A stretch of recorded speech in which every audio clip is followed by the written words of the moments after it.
Hey everyone, and welcome to episode 6 of Daz Dee TV. And in this episode, we're going to be talking about how I write a strength training program. So let's get on with the show. I'm here joined with my whiteboard today. First things first, don't worry that you can't see these specific exercise technique tables, because I'm going to put a copy of these in PDF form on the blog that is going to go along with this episode. So it's not important right now that you can see the specific content. It's just really for me to act as a cue for what I want to say. This particular episode, I really want to talk about three things. I want to talk about the fact that in any strength training program, as far as the ones that I write, I'm really being influenced by three types of strength. Muscle endurance, which is the ME, maximal strength, and maximal power. And if you think about it, pretty much everything that we do to get us stronger is borrowed from sports that actually do this as a profession. So I like to think of the muscle endurance elements of strength training as being characteristic of those types of body weight resistance exercises that you might see in something like gymnastics, or even in something like training of yoga or Pilates. When we get to the maximal strength continuum, we're really being influenced by the sport of powerlifting, so the bench press, the squat and the deadlift, and being able to lift the maximum amount of weight we can for one repetition. And then on the far side of the spectrum, when we're talking about maximal power, of course, one of the things that I feel we get quite influenced by, certainly in the programs I write, is Olympic weightlifting. So again, you're trying to lift the heaviest weight that you can in the snatch and the clean and jerk. So I think it's important to recognize that. The second thing I want to say is that everything that we can do in a strength training program is dependent on it being done with correct technique. So one of the things that is going to be the determining factor in whether or not we can use it in our strength training program to get stronger is whether or not the technique is good. And that's why central to what I want to talk about today is understanding exercise technique. And then the last thing I want to really touch on briefly is just recognizing that if we know the different characteristics of strength that we want to develop within a session plan, so muscle endurance, maximal strength, maximal power, we understand that the choice of exercise selection that we use is going to be inherently limited by the quality of technique that that athlete has in those different types of exercises.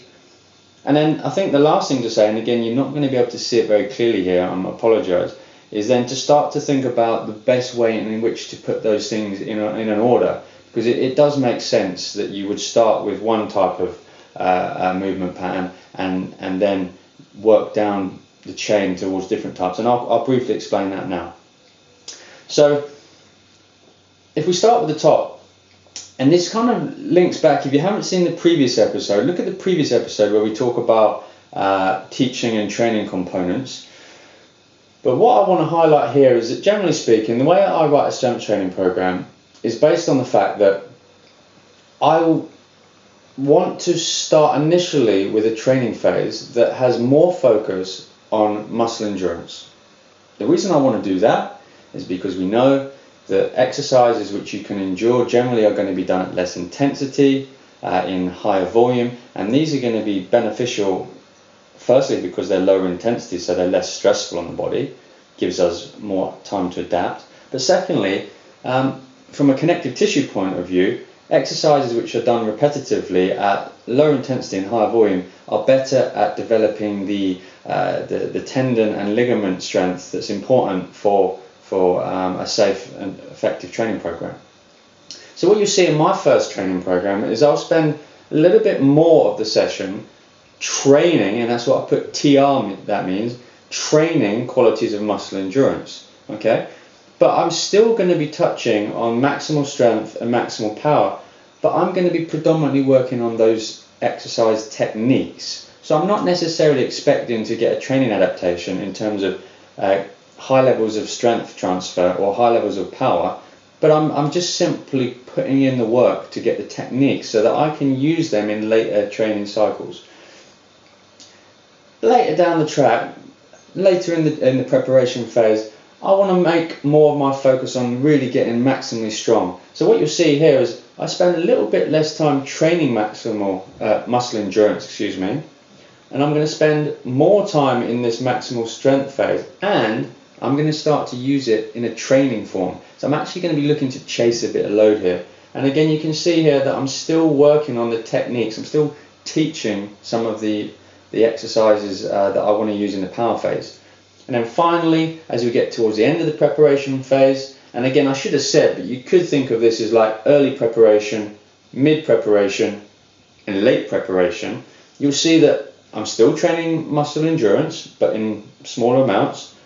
I'm still training maximal strength, but perhaps slightly smaller amounts. And now I'm also training maximal power, where I'm trying to lift as heavy a weight as I can explosively. So for me, that's kind of how I would construct a training cycle. And you can see that it's respectful of my philosophy, which is that we train everything all of the time, but we still have a clear focus of training. Going back to what I said at the beginning, it's really important that you develop a full movement vocabulary as early as you can with your athletes, because what we want to do is we want to be able to use as many different exercises as possible in the different phases of our training. So for example, if you don't know how to do a squat properly, then it's going to be unlikely that you're going to be able to use that back squat. And we know the back squat is one of the most effective exercises for loading the lower extremity. If you can't do a back squat effectively, then that means that you're going to be less able to fully express your strength in that movement pattern, and you're going to have to choose something else that will be perhaps arguably less effective for developing maximal strength in the legs. Same thing here. If you don't know how to do an Olympic weightlifting exercise, then again you could make the case that you're going to have to choose an alternative exercise to develop power, which again we could make the case for saying is less effective than something like a clean. So it's really important that you do that. Over here is an example both from my colleague James Baker in Pro Performance and also my own version with Athletic Performance Academy of a exercise continuum.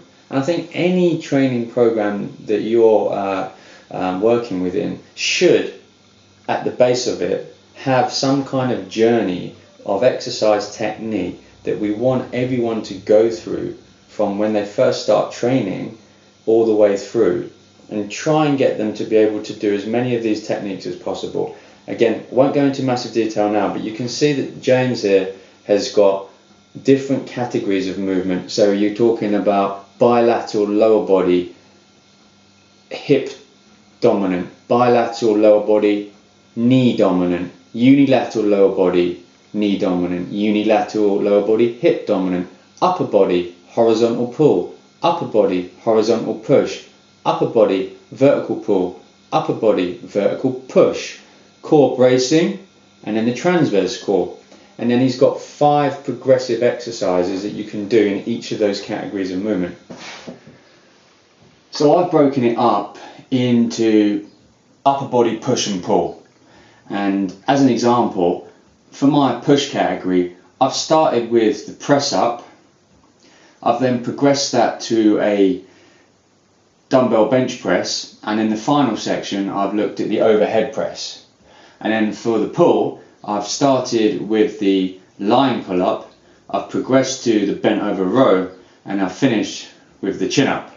So, you know, very similar. I'd probably say that my second progression is very similar to James's overall progression. It doesn't really matter. I think the important point is that you have in your mind a journey, and you know what it looks like for all the different categories of movement. Generally what I want is all of my athletes to progress from the top left corner, work their way down to the bottom right. So I'm confident that all of my athletes have got a vast movement vocabulary of exercises that they can do, which is the whole point of getting coaching. And then the only other thing I would say about exercise technique is, you know, as much as you've got things like overhead press and back squats and bench presses and deadlifts, things that you would associate with maybe some traditional weightlifting exercises, there's nothing to stop you learning the techniques with younger children. And the point I make here is, look, you might have some body weight exercises, but there's nothing to stop you learning the Olympic weightlifting exercises and the power lifts with a broomstick, which could be progressed to dumbbells and barbells. So, there's nothing on here that is out of the reach of a developmental level athlete, because you can still learn the techniques with an appropriate resistance, and that could be something like your body weight, a broomstick, or even like a water bottle. So there's nothing to stop us exploring all of the different complex movements that we're going to need in these later training stages from the various earliest phases of your training, but with an appropriate resistance. And then the last thing that I want to talk about here is just, well, how do you put these different components of strength and power into your training program, into your session plan for that day? And I've already spoken to it a little bit up the top here by kind of putting power before strength, before endurance, and that's pretty much how I would write a session plan. So if I just come down here and explain this a little bit. Generally speaking, I will put my explosive exercises first. So it doesn't matter whether I'm using these as a warm-up and I'm doing some kind of like broomstick warm-up routine, or whether it is actually the main focus of my training and I'm going to be lifting a significant weight.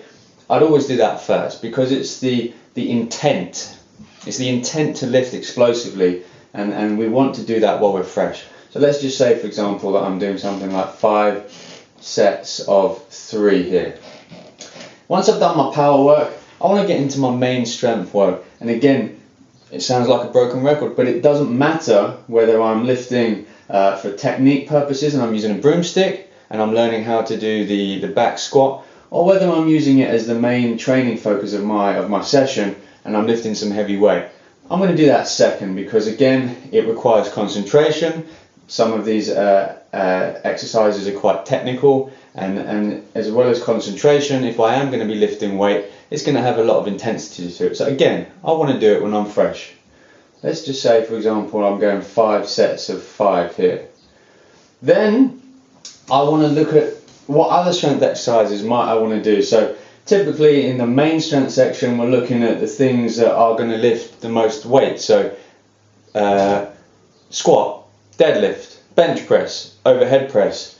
Coming in here, we're looking at what I call secondary strength exercises. So they might come from a different category of movement. So maybe an additional hinge or a unilateral exercise, or perhaps another pull. So we might be in this kind of 4 times 8 and might be doing something like 4 sets of 8 lat pull downs, or 3 sets of 8 lunges on each leg, that kind of thing. And then down at the bottom, we get into our muscle endurance. So we might be in our 3 sets of 12 here, and we might be doing an exercise that lends itself to something that you do for endurance. And then finally, I've got our core exercises. So that gives us an example of how I put my session together. So hopefully that's given you a good insight into how I would develop my training cycle from early to mid to late preparation. It gives you an understanding of the importance of having a journey with respect to your exercise techniques, and from your actual session plan, it kind of demonstrates the importance of starting with those strength and power exercises that require the most amount of effort, most amount of concentration, most amount of technical capability, and then you can move into the exercises that are going to be done in higher volume and going to be speaking to those aspects of muscle endurance, for example. So hopefully that's helped you. And the last thing I want to do just before I go, I did promise a few people that I'd start showing them a few more games, because it's something that I get asked a lot about. So I'm going to go for game of the week, all right? And we do this each episode. And this particular one, hopefully you can see this. This is called, I call it Link Up. It's actually a game that I'd seen from Jeremy Boom, and I'll put his his link on the blog, Athletes by Design. He calls it elbow tag, but you can imagine if you start calling it elbow tag with the kids, things are going to go crazy. So I call it link up. And if I can quickly explain this game best I can, you want to get yourself in pairs. It's easier when you've got equal numbers. So in this particular game, I've got 4 pairs of people. But what you'll also notice is I've got 2 free people. One here who's going to be it, and another person who's going to be getting chased. And the idea is that all of these pairs are in a small space, let's say like 10 by 10, and they're all linked up, elbow to elbow, and they're allowed to walk around that space freely and act as kind of like obstacles for the 2 guys here that are playing the game to have to get out of the way of. And what I do is I give the person who is chasing them, I give them 6 seconds to try and chase this person here. Now in that 6 seconds, this person here is not allowed to link up with any of the other pairs, okay? They've got to run away for 6 seconds. After that 6 seconds, they're allowed to link up on the outside with one of these pairs that you see here, and then they can obviously free the person on the other side. So in this example here, after 6 seconds, this guy's chasing this person, but this person then joins the back of this group, links up with this person, which frees this person, and then the game starts again, and this person runs away, and this person then gets them. If after the 6 seconds this person has managed to tag this person, then obviously that person has to go and chase him, and the game continues. Okay, so it's called link up. I'll probably put a video on the blog to make it a little bit more clear if I can, and I hope you can have some fun with that game. So thanks for listening. Please drop me some comments. I want to know what you think about this stuff here. Put your comments in the YouTube channel or put them in the Facebook page. I'd love to hear what you think, and I look forward to speaking to you soon. Have a good day.